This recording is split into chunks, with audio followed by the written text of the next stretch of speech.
alnıma yazılmış benim, hasretler yakama sarılmış benim. Ah, yalnızlık alnıma yazılmış benim, hasretler yakama sarılmış benim.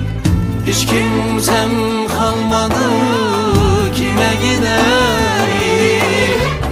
Bana dert yanmayın, ben de yanmışım. Doğduğum günden beri hep ağlamışım. Sevinçlerle coşan gönlüm acılarla dolu şimdi. Hayat dolu gençliğimin her anı ölüm şimdi. Üzerimde çile yüküm genç yaşta benim düştü. İşte böyle arkadaşım, yalnızım şimdi. Bana dert yanmayın, ben de yanmışım. Doğduğum günden beri hep ağlamışım.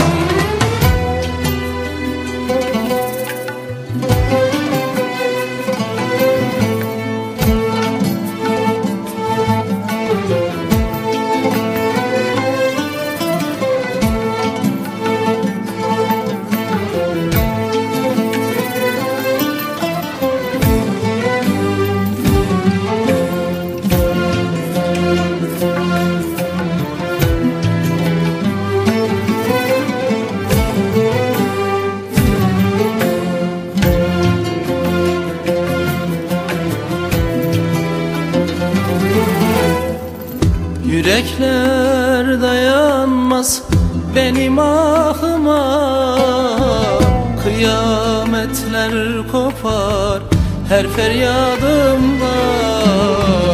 Yürekler dayanmaz benim ahıma, ah, kıyametler kopar her feryadımda.